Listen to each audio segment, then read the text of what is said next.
নমস্কার, অ্যাস্ট্রোস্টমে সবাইকে স্বাগতম। প্রিয় দর্শক, ১৬ থেকে ৩১ মার্চ বৃষ রাশির প্রেম ও দাম্পত্য জীবন আগের তুলনায় আরও সুখকর হতে চলেছে। চলুন জেনে নিই সম্পর্কের গভীরতা, বোঝাপড়া এবং নতুন আকর্ষণের সম্ভাবনা। তো প্রেম জীবন নিয়ে যদি আমরা কথা বলি, অর্থাৎ যারা সম্পর্কে রয়েছেন এই মুহূর্তে, মার্চের শেষ ২ সপ্তাহে বৃষ রাশির প্রেমজীবীদের জন্য একটি ইতিবাচক সময় শুরু হতে চলেছে। আপনার এবং সঙ্গীর মধ্যে বোঝাপড়া এবং মানসিক বিশ্বাস আরও দৃঢ় হবে। ছোটখাটো মনোমালিন্য থাকলেও তা দ্রুত সমাধান হবে যদি উভয়েই শান্ত ও সংযমী থাকেন।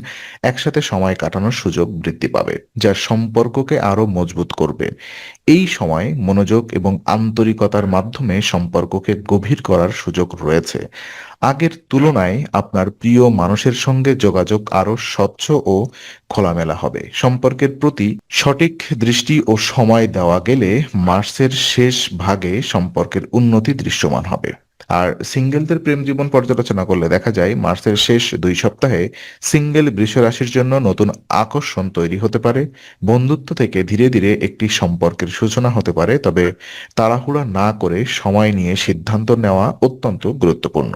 সামাজিক পরিবেশ এবং পরিচিতির সুযোগ বাড়তে পারে, যা নতুন সম্পর্কের সূচনা তৈরি করবে। এই সময় আপনার মনোযোগ এবং বোঝাপড়া নতুন সম্পর্কের ভিত্তি গড়ে তুলতে সাহায্য করবে। মন খুলে বন্ধুত্ব ও আলাপচারিতা করলে ধীরে ধীরে আবেগ এবং ভালোবাসার সম্পর্ক বিকশিত হতে পারে। নতুন সম্পর্কের ক্ষেত্রে ধৈর্য এবং বাস্তব মনোভাব গুরুত্বপূর্ণ, যাতে সম্পর্ক স্থিতিশীলভাবে এগোতে পারে। আর ওদিকে বিবাহিত জীবন নিয়ে যদি আমরা কথা বলি, তো বৃষ রাশির বিবাহিতদের জন্য মার্চের শেষ ২ সপ্তাহ প্রেম ও বোঝাপড়ার ক্ষেত্রে খুবই শুভ। আপনার জীবনসঙ্গীর সঙ্গে সম্পর্ক আরও দৃঢ় হবে এবং একে অপরের প্রতি আস্থা ও সমর্থন বৃদ্ধি পাবে। এই সময় সঙ্গীর সঙ্গে সংলাপ ও বোঝাপড়া বিশেষভাবে কার্যকর হবে, তবে পারিবারিক বিষয়ে সাময়িক অস্থিরতা দেখা দিতে পারে, যা বোঝাপড়া এবং ধৈর্য বজায় রাখার মাধ্যমে সহজে সামলানো সম্ভব। ওদিকে দাম্পত্য জীবনের সুখ ও শান্তি বজায় রাখতে উভয়কেই একে অপরের অনুভূতি ও মনোভাবকে গুরুত্ব দিতে হবে। এই সময়ে সম্পর্কের ভিত্তি আগামী দিনে আরও শক্তিশালী হয়ে উঠবে। আর বিশেষ উপায় হিসেবে মাসের শেষ ভাগে বৃষ রাশির জন্য সম্পর্কের সৌভাগ্য ও ইতিবাচক শক্তি বৃদ্ধির জন্য কিছু বিশেষ উপায় কার্যকর।